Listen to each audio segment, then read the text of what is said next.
ഇത്രയും ജനങ്ങളുടെ മുമ്പിൽ എനിക്ക് തോന്നുന്നു അവളുടെ കൈയും കാലും വിറക്കാൻ സാധ്യതയുണ്ട്. ഇന്ന് കേരളത്തിൽ ഏറ്റവും അറിയപ്പെടുന്ന വിൻഡ് ഇൻസ്ട്രുമെൻ്റാണ്, പ്ലെയറാണ്. Thank you so much.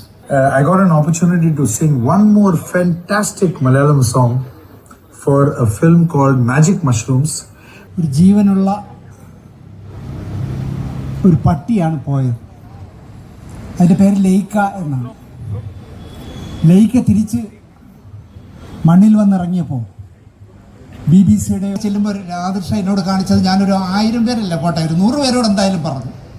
Nadirsha എന്നോട് കാണിച്ച, ഞാൻ വലിയൊരു പ്രസംഗത്തിന് തയ്യാറാകുന്നില്ല. കാരണം അറിയില്ല അങ്ങനെയൊന്നും പ്രസംഗിക്കാൻ. ഇപ്പം ശാന്തിയോട് സാറ് പറഞ്ഞില്ലേ, അത് പ്രസംഗമല്ല. അത് പുള്ളി അങ്ങ് പറഞ്ഞു പോയത് വർത്താനം പറയുമ്പോൾ അങ്ങ് പറഞ്ഞു പോയി. ആ പോക്കിനൊരു പോക്കുണ്ട പറയുന്നൊന്ന് കോപ്പി അടിച്ച് പറഞ്ഞാലെന്നൊക്കെ നായികയുടെ അച്ഛനല്ലേ അത്.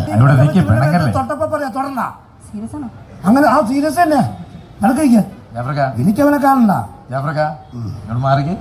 അതിന് നീ പറയാ. പണി എന്ന സിനിമയ്ക്ക് ശേഷം എൻ്റെ റിലീസാവാൻ പോകുന്ന 4ാമത്തെ ചിത്രം കൂടിയാണ് മാജിക് മഷ്റൂം. ഞാൻ ഈ പടം ഓണായി കഴിഞ്ഞ് ഞാനൊരു ഫംഗ്ഷനിൽ വെച്ച് നാഷികയെ കണ്ടു. അപ്പം നാഷിക അന്നേരം ഞാനൊന്നും ചോദിക്കുന്നതിന് മുമ്പ് തന്നെ ഗംഭീര ആർട്ടിസ്റ്റുകളാണ്. ഇപ്പോൾ നമ്മൾ ട്രെയിലറിലും ടീസറത്തോളം സൂപ്പറായിട്ട് അവരുടെ ക്യാരക്ടേഴ്സ് അവർ ചേക്കപ്പ് ചെയ്തിട്ടുണ്ടെന്നൊക്കെയുള്ള ഒരു ഗ്ലിംസ് നമ്മളിങ്ങനെ പറഞ്ഞായിരുന്നു. ഈ പടത്തിൽ ഇപ്പോൾ ഇവിടെ ടിനി ടോമും അതുപോലെ തന്നെ മറ്റ് പിഷാരടിയും ഒക്കെ പറഞ്ഞതുപോലെ എന്നെ ഈ ചിത്രങ്ങളിൽ വിളിച്ച് യെസ്, താങ്ക് യു ചേച്ചി. പൂജ, ഒരുപാട് സന്തോഷം ഈ പടത്തിൻ്റെ ഭാഗമാകാൻ പറ്റിയില്ല.